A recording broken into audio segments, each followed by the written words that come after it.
Welcome to Straight Talk with John J. Nazarian. I'm Rose Turner with RoseSpeaks.com.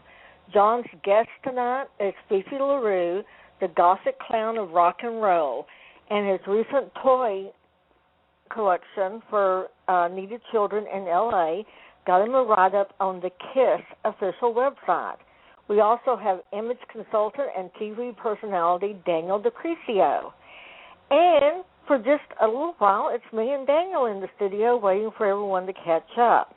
I want to say a special hello to all of Ken Turner's friends and family listening from Missouri and other parts across the U.S. Yes, he is the geek behind the scenes here that keeps us all going.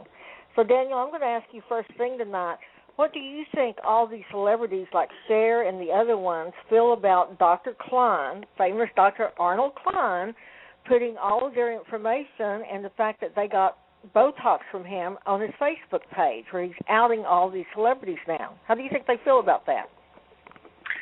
Well, I'm feeling as though, I bet you they like the publicity, but, the thing is sometimes with, beauty and plastic surgery or any kind of things like that, there are secret women want to keep, Some women are probably a little miffed, even though it's very clear, because if you just heard, not the Jane Fonda, but she was just supposedly on TV on Rosie O'Donnell's show admitting to kind of plastic surgery procedures, and she has everything done.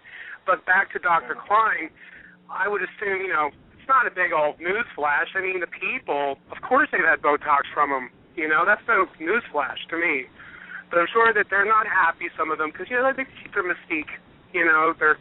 This is my natural beauty. You know what I mean? So some of them are probably a little shocked. Natural beauty, something like I have. Natural beauty. Yes, John, just like you. You were a client too, weren't you? I'm sure. And here is our host. A client of who? Dr. Arnold Klein. He's outing all his famous celebrities. Botox celebrities on his Facebook page. Forgive me for I had a little bit of a technical problem here called I was running late. I just... Why, were you in the bathroom again? What happened? Fill me... I don't go to the bathroom any more than usual. Thank you for asking, though. Figures you'd ask a question like that. I'm so glad we put adult humor on this show tonight. Hey, we're family, First of all, let me say Happy New Year to you, Daniel. Good to have you back. Happy New Year, John. I am never lost for the drama and the lunacy that can go on in Hollywood. Fill me in on Dr. Klein. As you know, I've been out of town for almost a week, and I just got back a few hours ago.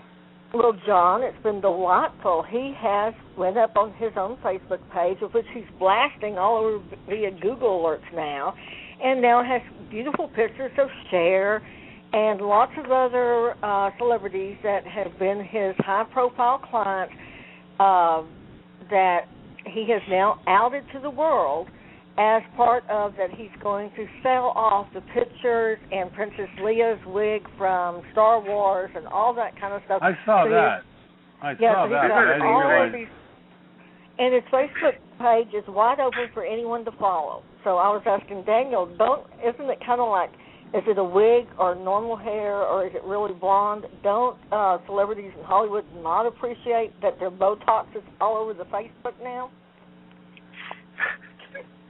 Let's try to get Gene Simmons' wig. It's for John. John works with celebrities just like you do, Daniel, so I ask you. All we need now is to have Fifi Larue end up with his hairpiece on wig. Dr. Klein's couch, and God knows what that'll lead to. The thing that's scary is that Princess Leia wig, I'm wondering if Dr. Klein wears it sometimes for fun, but, he said... Only on very special occasions, I'm sure. He said he's going to auction it off for starting at $200, I guess, which I think is really cheap. Here's a visual for you. Dr. Klein getting himself groomed, as it's been described in a lawsuit, and wearing Princess Leia's wig.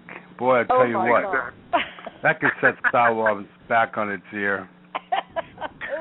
I just want to cover something. As I start every show, I always have some interesting little tidbits. As some of my people know, I and my family went up to Big Bear for a week. We just got back today. And I have to tell you something, quite possibly one of the strangest places on the planet. And I'm going to also say this, Big Bear is sort of like the low-end mammoth. I didn't feel like driving 6 hours to go to Mammoth, and this was like an hour and a half drive up to Big Bear. We stayed at the Northwoods Resort. By the way, if you Google these people, you get all these horrendous comments. The rooms are too hot. The restaurant Stillwell's, the food is terrible. The staff is unfriendly. Well, let me say this: 90% of the staff are just absolutely wonderful. Diana in the dining room that waited on me a few times, I took a chance to eat there. She was great. The front desk people were great. The rooms, they're correct. We until the first room we had, it was either hot or cold. It got so hot it was suffocating. We had to open up the window. They moved us. Are you sure you weren't going through the change, John? Are you sure they you're not going through the change? You know what? I'm gonna give you the same attention I give Donna Kaufman. You interrupt my story one more time. Anyways,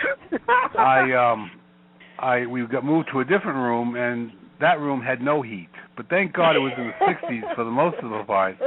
And at night it did go down to about 45, 50, but it's okay. It wasn't bad. But, I don't know. I think for some people, when you've never stayed at a really nice hotel like a Ritz-Carlton or a Four Seasons or even like a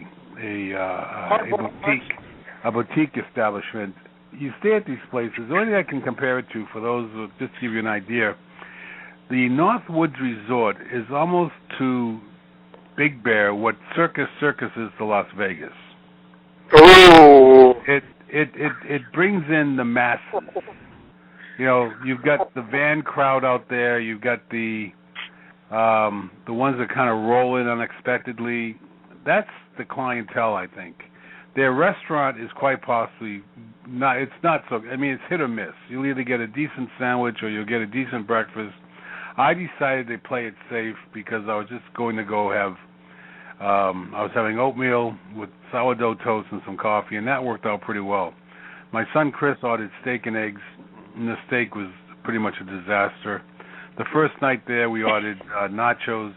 That was just a terrible mess. It was such a bad mess that the girl that waited on us said, "You know what? I'll take that off your bill."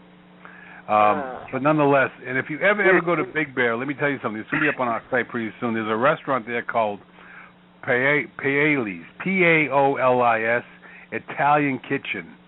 That is going to be one of the, if ever the world should give an enema to the worst pizza joint in the world, that's where the hose is going. I couldn't believe the hustle they had there. The food was horrendous. The pizzas are all pre-made. They bring them out in a pan and they go, "Okay, be careful, be careful. The pan's hot." The pans aren't hot, folks. I'm going to tell you why, because there's no oven. It's pre-made pizza. They put it on a little conveyor, and horrible. My son Jonathan, he had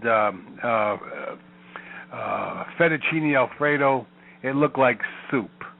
Awful, awful, and expensive.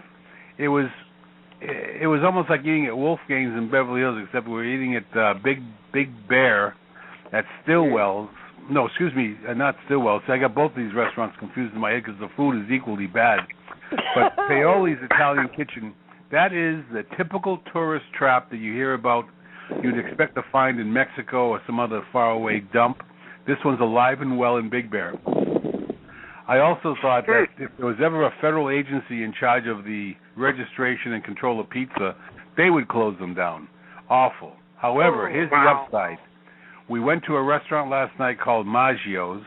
It's out of town a little ways towards Big Bear City, and the food was great. We had Italian food again because I don't know why we did, and it was really great. But they have an interesting thing, and you'll see me taking the orders from our guests. You go in, you sit down, and then you go give them the order at the counter. Then they give you a little beeping thing. When your food's ready, you go serve yourself. They bring it to the counter, then you bring it from the counter to your table, which cuts out the waiter and the waitress, which I thought was great because I had nobody there to bother me. And but there is a picture of me taking all of our orders, and it'll be kind of a comical thing. But the food was excellent. After what we've been putting up with in Big Bear for the previous 3 nights, oh my God, this was like a breath of fresh air. But I am totally convinced that whole section, the so-called village, is nothing more than an attempt to separate you from your money. And I guess when you go up there and go skiing, and you want to go up there and blast around, you'll pay these prices and you'll accept the service. Another great tip: the movie theater. My son Jonathan and I went and watched Mission Impossible at 4:00 in the afternoon. I thought the place was closed. It was open, and the place was packed at 4:00 in the afternoon, and the tickets were $3.50 a piece. $7 for two people go to a movies. I haven't done that in 20 years. But the other thing that was interesting too, there wasn't a peep in the show. There wasn't a cell phone that went off. Nobody was using their cell phones. There wasn't any silly conversation. It was quiet. You could actually sit and watch a movie in peace. And the only explanation I have for that is this, folks, and I don't mean to be rude or to be picking on any background or ethnic backgrounds, but you know what? It's primarily white. It was primarily white people, and there was just unlike in Los Angeles, you have to listen to Armenians. You got to listen to Armenians chitter chatter back and forth. They got their phones going off. You've got your other ethnic backgrounds. To them, the movie theater is nothing more than just another place for them to act like assholes, as they do in most of society in this city. But up in Big Bear, the white bread had this thing under control, and it was actually kind of enlightening. Anyways, John, happy New Year. I want to wish Happy New Year to John Simage, who also goes by the name of Fifi Larue. He annoyed the shit out of me, constantly wanting to come by and get toys from me. He was playing Santa Claus. I wasn't. God, I can't believe this. And you're so generous. No, I couldn't believe this guy. He was relentless. You want me to combine I'm dressed up. You want me to combine your grandkids? No, you want me to combine to that? Big. N-O. And he got a write-up on the KISS official site for what he did. With the over John, I guess $1,000 worth of toys donated to the. How much? Very cool. And only 2 weeks worth of time. As annoying as you were doing it, I'm surprised you didn't have $10,000 worth of toys. Hey, next year I'm going corporate. Ice cream truck, everything, going corporate. We're going to fill up an ice cream truck full of toys. Oh, I know. Then he said he'd like to come by and visit with my grandchildren. Yeah, that was the ploy. That was the way in. But you automatically said, what I need. Oh, crazy person. Some guy dressed up as a killer clown wearing a Santa Claus. That could affect my grandchildren for the rest of their freaking lives. And he's doing it just to hustle me for $10 for a toy. $10. The drummer from KISS gave me $200. And then I went to Big Lots, and they wouldn't let me in the costume. They go, "You can't come in dressed up like that." And I go, "What do you mean I can't? I'm Santa Claus." They go, "Oh, no, you're not." Who said that? Big Lots, the store right there on your Lancashire. The drummer from KISS gave me $200. I went straight to Big Lots to buy toys, and the minute I stepped foot in the place, the manager goes, "You can't come in dressed like that." And I go, "What do you mean? I'm going to buy toys." "Oh, no, you can't dress up like that." I go, "What, are you kidding me? Here's my driver's license. I want to buy toys. How do you tell somebody you can't buy toys?" Yeah, what country was that fuck from? I mean, what country was that That was a Hispanic guy. There was a Hispanic guy. I started pitching him out in Spanish. I go, "What are you all, the Diablo? Diablo won't let me buy toys?" Yeah, and at that, for you don't know, this is like the lowest end store in the world. I mean, you can go there barefoot and wearing pajamas, and they'll let you in. And poor John goes up dressed as Santa Claus. Killer clown, Santa Claus with a twist, and they won't let him in. But they must have been scared he was. But they let me in. Finally, these two hot models wanted to take a picture with me, and I was so consumed of going to buy the toys, I forgot to even ask for a phone number or a picture of them. I go, "Yeah, sure, take a picture of me," but this guy won't let me in the store. And then they start going, "Oh, he's so cute. Let him in. He's okay." And did they let these two girls in with their seeing eye dogs? No, they were already inside, and I was going, look. I was starting to tell people not to buy from the store. I said, "Hey, this guy won't even let Santa buy toys. You guys take your money and go somewhere else. Let's go to Toys R Us." Oh, God. I was telling him I was going to write corporate. I said, hey, I'll mention you guys on the news tonight when I buy the toys at Toys R Us, and I'm going to say Big Lots didn't allow me in to buy toys. How's that going to look for you? And then all of a sudden he changed his mind. I did a John Nazarian on him. I said, hey, you know what? I can talk about you on the news tonight. Here he goes. Now he's attempting to throw me under the bus because I wouldn't donate toys to his campaign. No, the car. Remember the car? Your Escalade thing. You got everything squared up by mentioning your radio show, and then they carte blanched you. Remember?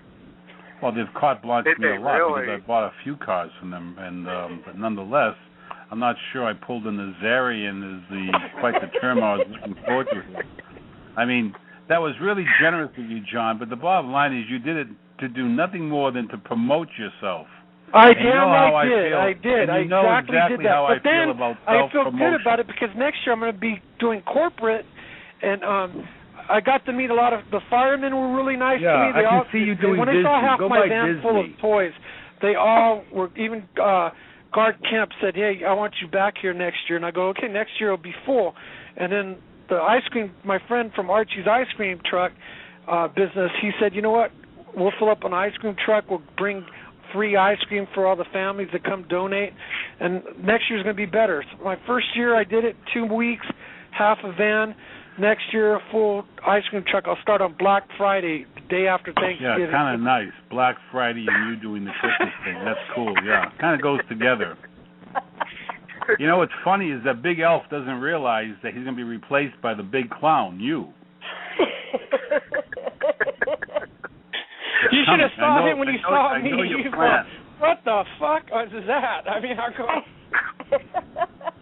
was going, I got lots and lots of toys for you. And he goes, hey, wait, we're going to use you on the spoof right before the news. Keep that thought. As soon as they said, we're going to put you on the news, that's it. John had achieved his goal.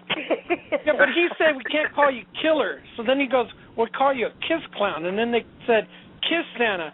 And I go, man, Gene Simmons is going to be pissed, but hey, I got no problems with that. You call me Kiss whatever you want. Daniel, what did you do for the holidays? For the holidays this year, what, for Christmas and New Year's, or just New Year's? What do you want to talk about? Don't overwhelm me. Do Christmas first. Christmas. No, Christmas I stayed in town and had it with friends and had a really nice time. And then New Year's had actually a shindig, which was pretty cool, and ended up going. John, you would like this one. I spent it with the Hollywood elite of Oprah's people, the producers, executive producers from OWN Network, and all those kinds of people. We had a New Year's Eve party. Well, they did up in the hill, and it was very cool. Although I have to say, when I left the party, that's when my problem began, because I was coming down the hill, getting down to the flats of L.A., and I got pulled over by a cop. Oh, yeah, I broke my heel. I thought when you were heading down the hill, I thought you broke a heel again and had to walk the rest of the way on bare feet. But what happened? You ran into a cop? No, I got pulled over by a cop because of the arsons happening that night. Yes. So I would be a suspect. Yeah, and you don't. Correct me if I'm wrong. You don't drink alcohol. I did that night. I had 3 glasses of champagne. No, but you're a big girl. You can handle 3. I can tell by my picture on the website you put up. You drinking 3 glasses of champagne, quite frankly, you're a big male, and at your age, you could probably drink 3 bottles and not be affected. Yeah, but see, that's what's funny, because that's not true, though. I'm a lightweight, as they call it, where I can't drink much. But once I do, the party really gets started. So once they shook you down and realized you had no matches or explosives, what happened? Well, no, it was weird because, they took you out of the car, and they were saying they were looking for someone with long blonde hair and a ponytail or something. I had my hair back that night, so, and they made me put my arms behind me to search me, which I've never done. Whoa. So I said to the guy, I don't know how to do this. Cops are always looking for a guy with a long ponytail. And did you see the ugly bastard? You know what's really...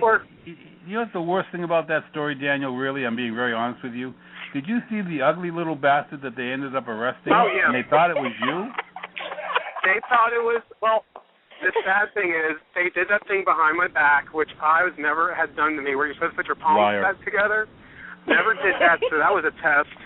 And then, of course, he searched me, and then he went through something in my car that had a blow dryer in it, and he said, what's this for? I go, I do hair, and I go, actually, it's good for fanning fires. I told him as a joke.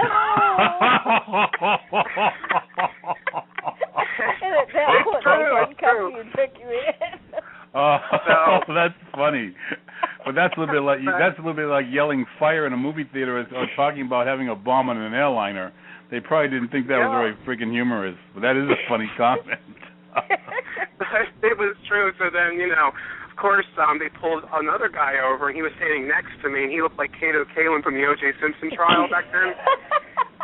And he's standing next to me while we're waiting for them to do the name search thing, the ID search, and we're standing there, and the other cop says to the Kato Kalin guy, he goes, so is this your girlfriend next to you? Referring to me. Oh! I said, excuse me? And the boy's like, no. He goes, I'm going to go see my girlfriend afterwards. And I looked at him and I said, me? You're talking about me? He goes, well, I don't know. I mean, we're here in West Hollywood. I don't know. So I said, oh my. But they were nice, though. They were all nice, and they let us go. And, it's like, oh, so sorry. And then the cop joked with me about Pamela Anderson, so I was like, okay. They didn't mess up. At least you didn't cry and screw up your makeup. That would have ruined the evening for you. But Ellen Barkin, I guess, had the same problem, right? She got shoved to the ground on New Year's, and I'm getting accosted by police thinking I'm setting fires in L.A. No, but the funny part of it, I'm being very serious, folks. The guy that they arrested for that crime here in Los Angeles is a German national who has a thing about America not liking it, and he's just an ugly little troll who's 24 years old. Dark brown hair, really. I think it was brown hair that he had, and one of those stupid little European, kind of like do-it-yourself ponytail to make yourself look like a lightweight Steven Seagal type look. And I can't imagine somebody mixing up Daniel for a suspect as an arson. This is really funny. So okay, wasn't he like a manager for his mother for a sex ring or something like that? One more comment like that, Fifi, you're gonna be put on moderation. Anyways, Daniel, what did you do for New Year's Eve? I told you I was up at the house of an industry party that was up in the hill, way at the top. Oh, that's when you got stuck. So okay, then I missed Christmas. What did you do for Christmas? Actually, what about Thanksgiving? Thanksgiving? Actually, it was the same thing. I'm done. I'm done with Daniel. John, what did you do for Christmas? I donated toys. After you sucked up to every possible TV camera in the city, what did you do after that? I actually bought a nice big Christmas tree for my mother this year. I went into a Christmas tree lot, and they wanted $79 to $80 for a tree. I said, I got $45, and the guy goes, which one do you want? I go, want that one. Where do you want it? On top of that van. Remember the year that you and I went out and brought a tree home because I didn't want to put it on top of my car, and you had an old van, and we put it on top of it and brought the tree home. So how did you get a tree to your house this year? I had it delivered, sweetie. Oh, really? Anything not to donate toys, man. He didn't donate, John? You didn't donate to him? He donated in spirit. He was there. Rose, Daniel, I've got something I have to attend to. I'll be off the air for about 5 or 10 minutes. We'll be here. Don't mention toys around that guy anymore. He gets pissed. So, Rose, how are you? He steps on too many little cars at home with his grandkids' toys. It hurts his feet. So back he to steps on Dr. train Klein. tracks and cars. So he never even gave you any of those pet rocks you were talking about that you thought Hey, wasn't that? I could have got pet rocks from him. All you had to do is get some rocks from the backyard and magic markers, some eyes and a mouth, and he could have donated a whole bunch of little rocks. Well, next year we'll work on him way ahead of time. I have a question about Carrie Fisher giving Dr. Klein $150,000 for his bankruptcy. Yes, and she's on the page of the Botox people too. That's how he pays his people. Yeah. She's paying all this bankruptcy. I wonder if he's going to pay her back. I don't think he is. I mean, all the stuff he's going to auction off won't bring up more than $700,000. This guy has what I call a fatal relationship with the media. I mean, he just can't stay below the radar. The radar.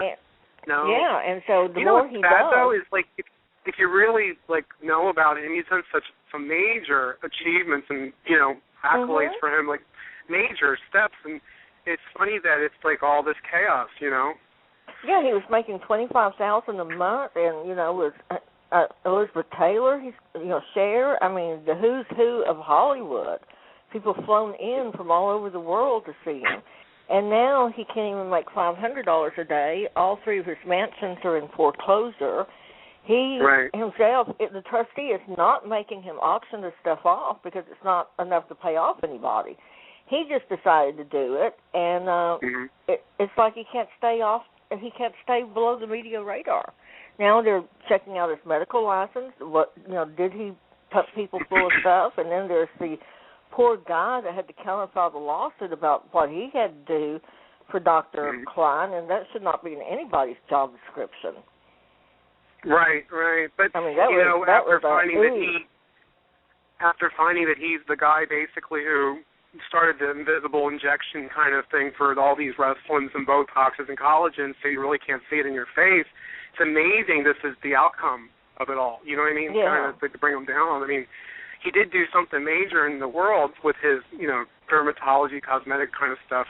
But it's funny how it spun it right around out of control, Well, yeah, and that was one of the things. There's something about lips that was named after him, the Klein pucker or something like that he did with lips. So, I mean, from $25,000 a month with people flying in from all over the world to a Facebook page with pictures of your ex-clients who are celebrities is a fall from grace, Right. Yeah, I mean, they're saying, Cher, Dolly Parton.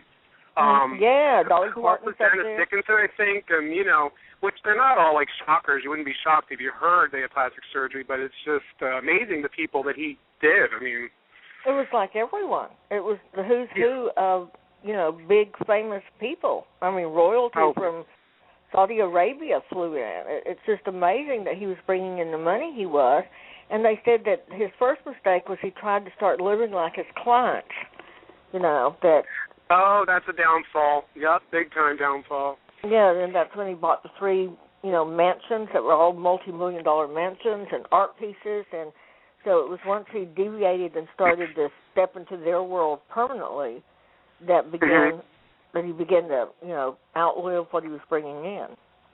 And supposedly he has some serious health problems that, is all under seal with the court. But, it is sad to see somebody that famous go out the way he's going out, Well, didn't Dr. Hoffman kind of have a little, remember him, the plastic surgeon? I mean, he kind of had a problem when towards the end there, a few years back. No, I don't remember? know who the plastic surgeons are, but tell us. Oh, well, supposedly he did Michael Jackson and Ivana Trump, Dr. Hoffman, and Pamela Hoffman was a client of mine for a while, and I used to go to their house a lot, and Dr. Hoffman would tell me how Michael Jackson would recover at the house there, So it's interesting how things become scandalous towards the end, even with Dr. Klein right now. I mean, it's sad, that it spirals out of control, He's a dermatologist, not a plastic surgeon, but still. Yeah, well, Daniel, you have a lot of famous clients. How do you separate that you step into their lives, like Pamela Anderson, when you're doing her or traveling with her on the set, doing her hair? You said doing. I do them. That's the front is the hair. I told John that before. I do the clients, but go ahead. Yeah, but anyway, and then you level back off to just your normal life. And so, what causes people like Dr. Klein to get ensnared into thinking that he can live like his clients when he makes a whole lot less per year than what they make? I mean, what? Well, you got to realize that it's the celebrity lifestyle. I mean, let's go back to other people. I mean, you see it happen with all of them. If you start emulating a celebrity's lifestyle, it's going to be bad unless you become a celebrity yourself. Now, if you start that, it's almost like being a drug addict and keep doing drugs and drugs and drugs, and then you become an addict, right? So, and then you go down, and you need intervention and everything else. So this is what happens with ordinary people or even successful people who are not celebrities. Celebrities, it's like eating so much cake all the time, like so many sweets, and it doesn't affect them. But if you eat too much sugar and sweets, as a normal person, you get diabetes, right? So, or anything like that. So this is where you got to be careful, because that fire can actually burn you, and that's what's happening with Dr. Klein and certain people. You have to know who you are and where you stand and where you belong. Yeah. It's very easy to get enchanted by that whole lifestyle and pulled in. It's very easy to keep up with them, but you really can't. It's very hard. Yeah, because they make 5 times what most people make, and but they make what they make, but then their houses cost a lot to maintain too. I mean, their landscaper doesn't charge $20 to cut their lawn. Their landscaper, you're talking about hundreds, even thousands of dollars to maintain lawns. They're upkeep. You can easily get lost in the celebrity world if you're not grounded properly. I agree. I couldn't agree more with Daniel on that subject matter, and I'll tell you something. People have always laughed at me. They go, the celebrity PI, the celebrity this. You know what? I don't consider myself any of that stuff. Yes, me and my family, we've got a couple of nice homes. We certainly have some nice cars, but we certainly live a very, somewhat, on all other levels, a very conservative lifestyle.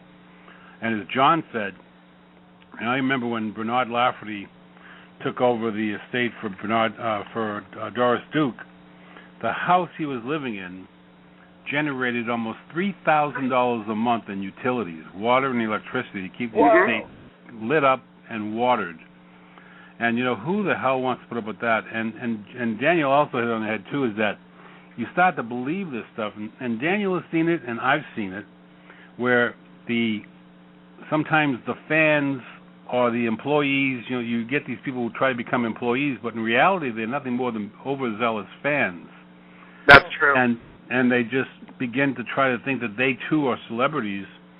And that lifestyle, believe me, and again, Daniel hit it on the head, the amount of money it costs to do some of the crazy stuff these people do, and what people don't also understand is that sometimes that big fancy car they're getting, they got it for free.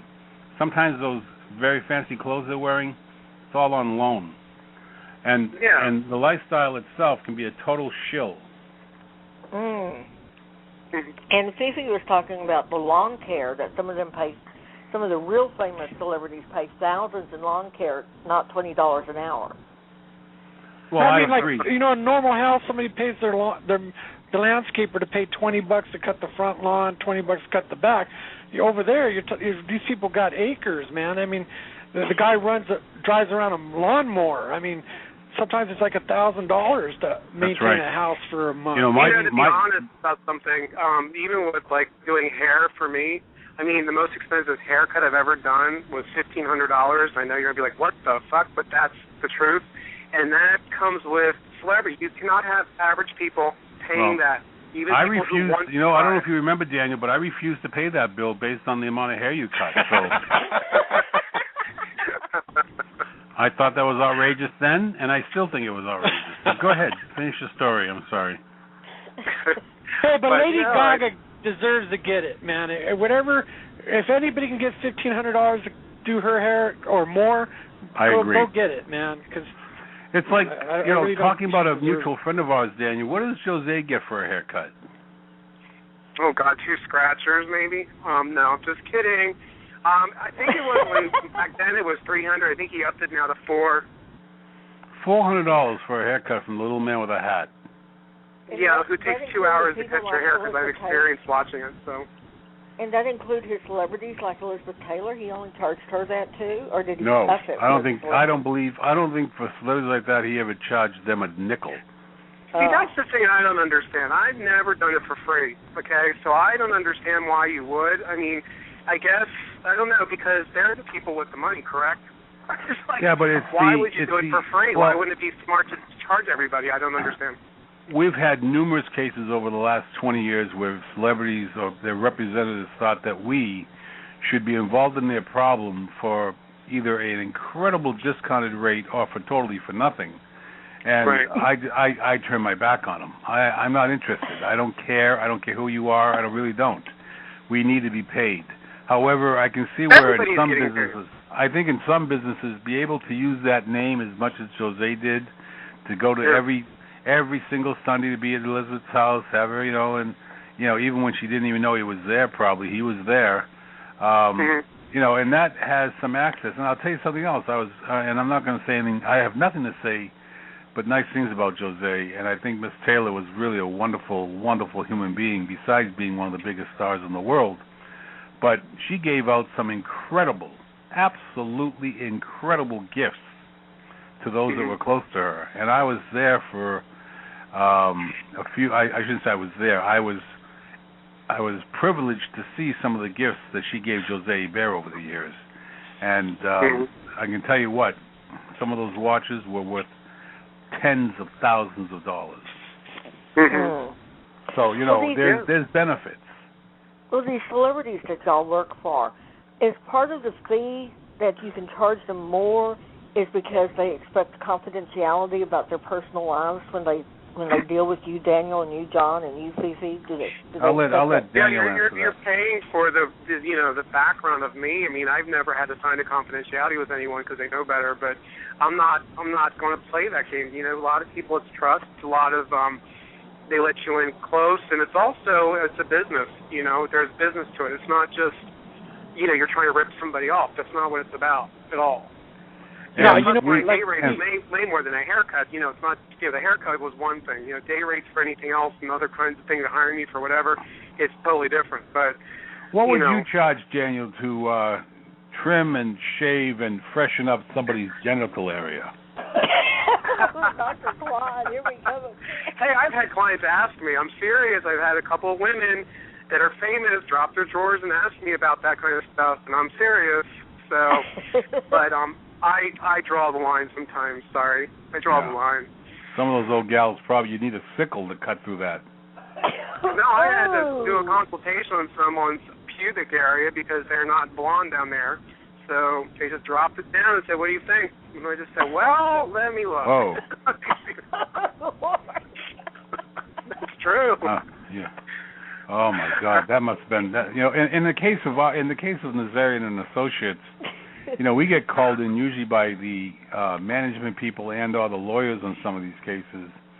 And quite frankly, one of our claims to fame is we don't keep records. And once the bill is paid, I truly, and as well as Rose and probably Julie can contest to it, I forget things, and I forget them fast. The only thing I remember is what's coming in the form of a check, and after that's done, I could care less. And we've never, ever violated anyone's privacy. Now, I'm sure I'll get some like, oh, well, what about the Nicole Smith case? You know what? I was violated on that case. I was taken advantage of. And the fact that I responded back the way I did, too goddamn bad. And I remember all the little snide comments I got from these people. But you know what? They threw the ball, I hit it back. And anyways, but generally, like I said, over the last 20 years, our clients' confidentiality has never been violated by anyone. And, if we're around for another 20 years, we'll be the same way. But, again, we do work for these people, and I'll say this, too. Some of the most miserable SOBs you ever want to meet. But when they're in trouble and they're injured or they feel like they're injured, they're the best to deal with. Once they're well and walking straight up again, you got to go.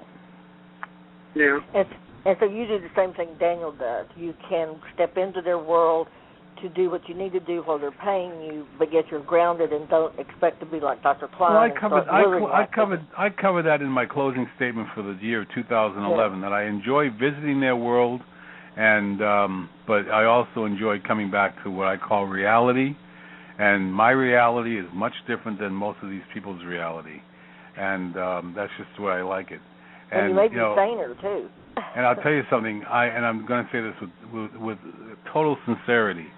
Both of these people we have on the air tonight, Daniel as well as Fifi Larue, we've all had meals together, hung out and laughed, and I'll tell you what, the times I spent with these two gentlemen are equal or better than most of the time I spent with celebrities. Because they're real. How nice of you that goes. That's very kind of you. Yeah, it's true. no I mean, toys, the dinner that you and I had you mooched the birthday dinner off of me for you, and we had your mom come with us. Was that not a good night? I had a great time. Oh, the time first time Daniel, I ever had, what was it, clams or oyster soup?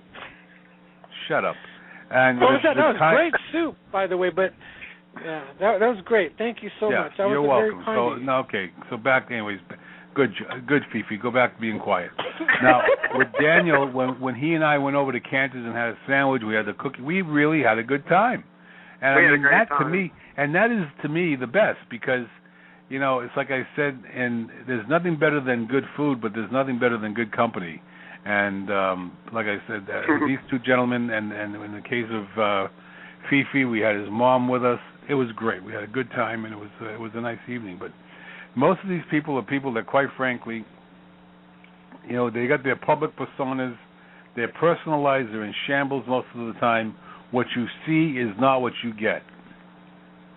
And a lot of bipolar stuff, too.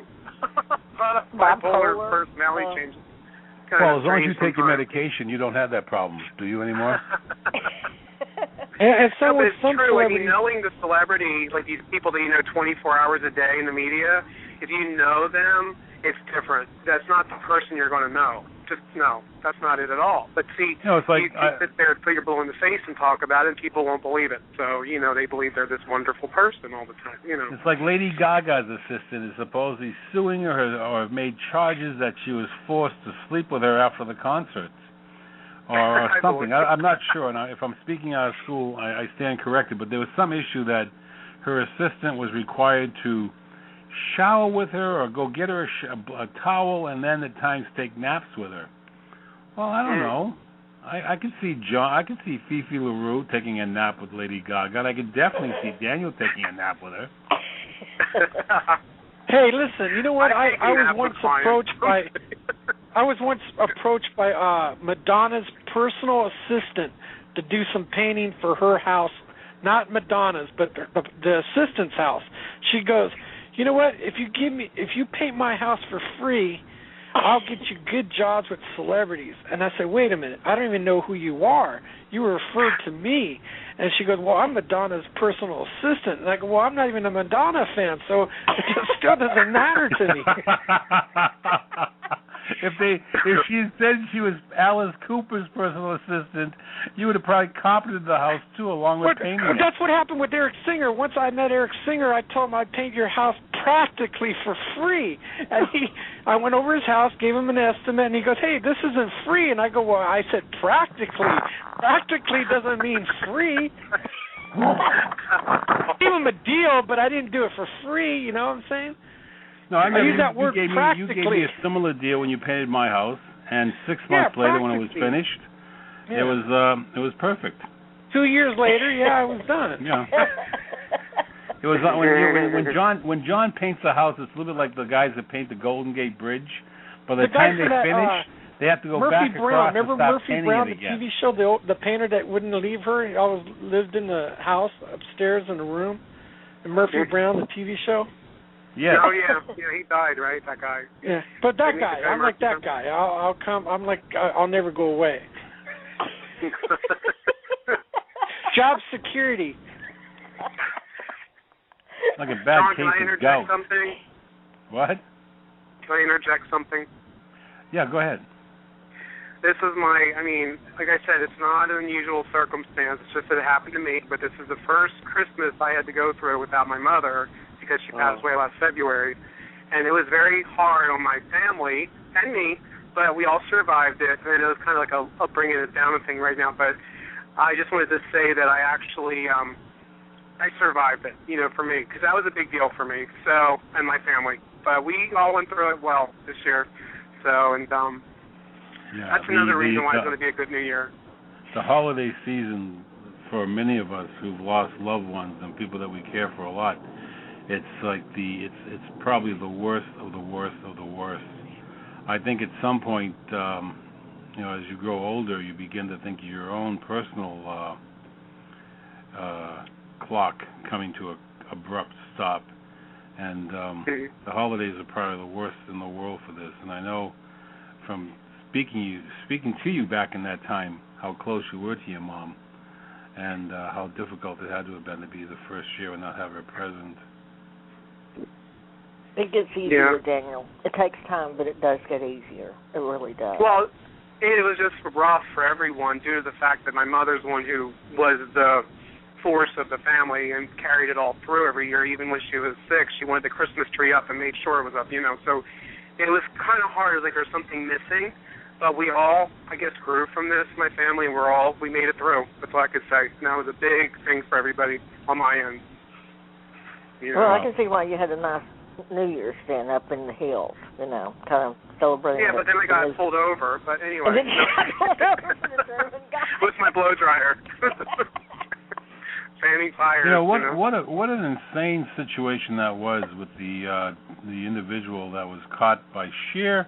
He was caught by a reserve deputy sheriff who makes $1 a year, and this particular reserve was like he'd only been on patrol as a reserve for I'm thinking it was just a few weeks, and he catches this guy by sheer paying attention and looking for certain details that were broadcast to the units, and he captures this guy, and when they had the guy handcuffed, there he was with the big, he had that big Cheshire cat grin on his face, and of course it came forward that he was a German national, and there was some issue about his mother being deported, and but Jesus, when you look at the blazes of these cars and these apartment complexes that were going up in flames, it is nothing but a miracle that there was not a loss of life.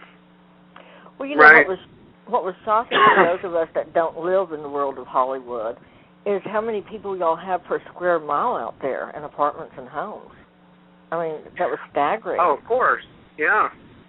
It's not just one person being affected. There's a lot of people in one little area. Yeah, I forgot what he said, but something like 20,000 people per square mile. That's just amazing. That might be low. It's getting worse now. It's a lot worse now. Whoa. No. I know one idiot back in high school days that lit a parking lot structure like that before, lit 2 cars up and it blew up, and nothing happened to the people that lived in the apartments. But the guy got arrested, got caught, went to jail for 7 years, and the first thing he asked when he went to jail, he wanted to be chaplain help. He wanted to be what? Chaplain's help. Chaplain's help. It means they keep you in a reserved place where nothing happens to you. But the guy was stupid enough to light something up like that, like what happened. He light up 2 cars underneath a apartment building, and he got caught, and he went into jail for about 7 years. And all during the time, he wanted to be chaplain's help. And that means when you go to jail, that's kind of a protective thing. But you still get messed up in jail. But they protect you from other inmates. Yeah. That's the first thing he asked. And the son of a bitch was stupid enough to light something on somebody's private property on fire. And then the first thing when he goes to jail, he goes crying that he wants to be a chaplain's help. Everybody gets religion in the joint. I mean, that's the way it is. And the reason for that is that when I worked in the state prison system, the nights when the different religions would come in were interesting nights because they always brought, there was something like perhaps Kool-Aid or coffee or hot cocoa or cookies, and these born-agains in the state prison system would all get, they had their Bibles, they had all their crock of bullshit that they could come up with, and these people would sit there and preach to them, thinking that they were really making some headway. Yeah. And in reality, it was just a time it got them out of their cell for an hour or 45 minutes or half an hour, and they got to walk around and try to pass notes and all this. So I shouldn't say notes; they used to call them kites. Just like to pass kites, and it was just something for them to break up their otherwise. Another miserable day in custody. What's that? Did you say kite or kite? Kite. What did you say? K-I-T-E-S. It's a slang term for inmate. Oh, you're saying something about Jewish people. I was like, uh-oh. No.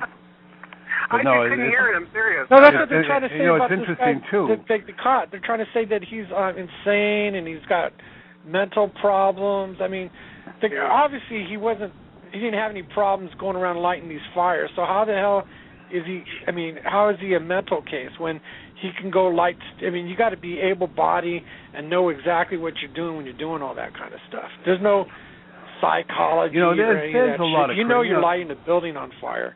We know, look, there's not a doubt in our mind, and roaming our streets is all kinds of crazy people. Right now, they've got a serial killer out there in Los Angeles that's killing homeless people again. Oh. They become targets periodically. Oh. And it's I got to be careful what I say. No, and I think that's just too bad.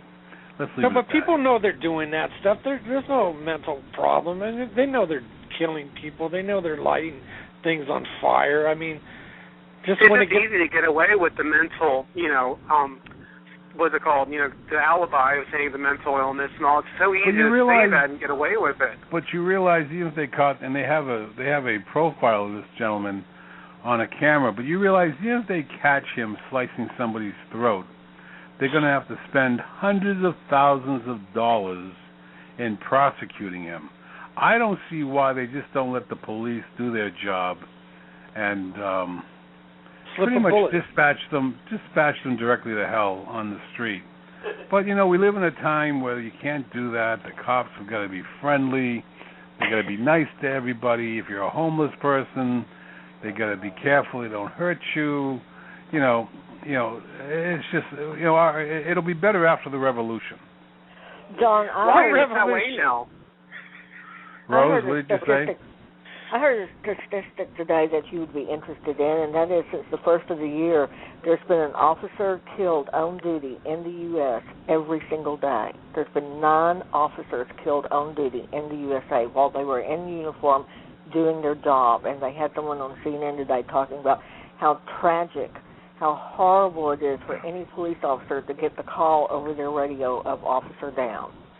Well, you know what, and I'll speak to that because I know exactly the feeling that comes with that. And the reason for that, I think, and I've felt this way for a long time, the more society compresses and pushes down on the police department, limiting their ability to do their job, and if that means killing somebody, let them do that, the worse it's going to be. Because you see, cops today now are hesitant to pull that trigger. And I'm not trying to sound like a big shot here. I have pointed my gun with the intent of killing somebody hundreds and hundreds of times over my career. Because they always tell you, don't pull that gun unless you plan on using it. And I had full intent of shooting these people. But they did we went from, that red light to a yellow light, and then it started just getting, and then it went back down. And I'll tell you what, I never did it. But I am so disappointed in the loss of life in law enforcement officers because I really do believe it's their hesitation of not wanting to be grilled and crucified in the public media because they shot and killed some scumbag. So what do we see now? The scumbags are killing the coppers, and I'm not surprised at all. Did you see the news on the 18-year-old girl in Oklahoma, out in the country? No. Oh, she was 18 years old. She lost her husband right around Christmas from cancer. She had a 6-month-old baby. She had 2 men breaking into her home. She was on 911 for 20 minutes. And Oklahoma, like Texas, has a castle law, which means if someone comes into your home and you fear for your safety, you can shoot them. And this little 18-year-old shot this guy dead with a shotgun. And they had the 911 statement where they were saying, well, we can't tell you what to do, but we will tell you to do right. Okay. Yeah, whatever you have to do to protect your baby. And see, in California, we'd have to, if they're breaking into our houses in California, we got to make them a sandwich, make sure to pour them a hot tub, and hopefully keep them entertained enough where they'll just leave and not hurt us. I saw that, John. I saw y'all don't have these laws like we do. Yeah, well. John Nazarian's family knows how to make good sandwiches, by the way. Yeah, so all you assholes want to come and break into my house, come by. Maybe we'll make you a freaking sandwich before I blow your fucking brains out. Yeah. Really good 4-course meals, too, man. I mean. Yeah. I saw that in California. Y'all have to back up, and you have to try to take everything. I mean, Mikey's a pretty good cook over there, man. I have members of the North Hollywood division. He cooked me some chicken kebabs with some with some seaweed and oh, dude, it was the best. Mike, are you done? I heard he's a good cook. Are you done discussing my menus and my personal life with the whole freaking world here? No, John already has to have a cooking show. They cook pretty good over there. I'm over here saying, I'm making light of the fact that in California we have to make them food and pour them a hot tub and make sure they like us. And you chime up and go, oh, the food's excellent over there. Better than Big Bear. You guys cook better than Big Bear. You know what? I'd rather have you make me a sandwich than eat with half the stuff I ate at Big Bear, so I'm not sure if that's a really good example. You're unbelievable. You are unbelievable. Those snow cones they had at Big Bear. Snow cones? I didn't see any freaking snow cones. The yellow was out in the ice outside the room. Have you ever heard that John, thing, yellow I'm going to snow put you cones? on silence. You're going to be known as the silent clown of terror, or whatever the Christ you're known as. Daniel, what do you have planned? Daniel, what do you have planned for the rest of your year? The rest of my year? Jesus Christ, already? Oh my God. No, seriously, just getting on. I got a lot going on with the music. It's on iTunes. I got some other concerts coming up, and of course my, as you would say, that reinvention of the reality show again. And then, that reality show. Shit, that reality show's got more candles on its cake than I got. But go ahead, keep telling us about the reality. That's right, honey. You just knew about it before everybody else. That's all. But no, and maybe you can be on it too. That'd be good. Have you on it too?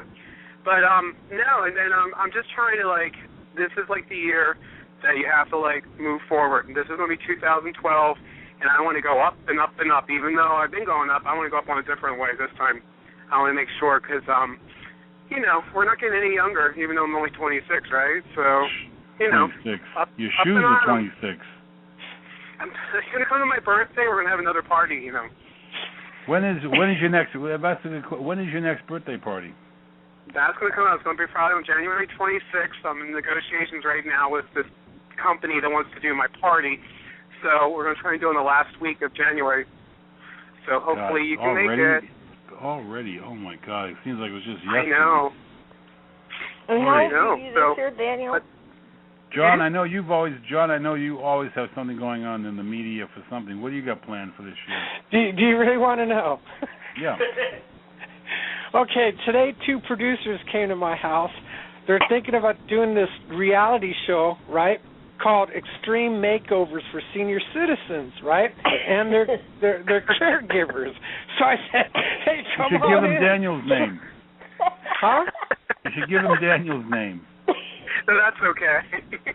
So they're coming to my house, and they say, what can we do to help your mother better around the house? Oh, well, you could change my shower right here and give me one of those walk-in tubs. And I said, okay, we'll jot that down. Hey, I could use a new roof.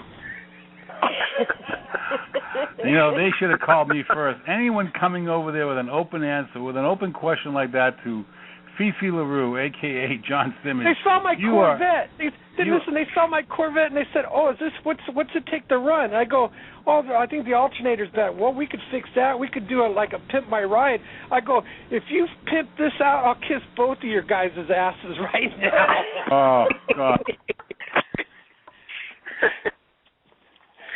Oh. They go, oh, we ain't going to let no clown kiss our ass. I go, hey, you're going to fix my Corvette. I mean, it's the least I could do. Yeah. I mean, we lost John's seen my Corvette. It's it's going to be worth a lot of money someday because I own it still. Well, will they redo the Corvette for you, Fifi? Well, that's what they were talking about. I go, I told them, no, if this show's about senior citizens, just deal with my mom, take care of stuff for her, not me. And they said, oh, no, we got to do stuff for you, too. And I go, well, if you got your eyes on Corvette. Wait a minute, I don't know what happened here. Put some Lamborghini doors on there, and they go, oh, we don't know about that. I don't know what happened here, but my phone just got dead, and it was all about when John was talking about kissing someone's ass. Well, look, we're running out of time. I want to thank our guest, Daniel DiCriscio, and I want to thank Fifi Larue for joining myself, Rose, and Ken Turner. And once again, folks, this is another evening of Straight Talk with John J. Nazarian, and I cannot thank you enough for listening in. And if tonight's show is a little bit too risque, we'll be better in the future. Good night.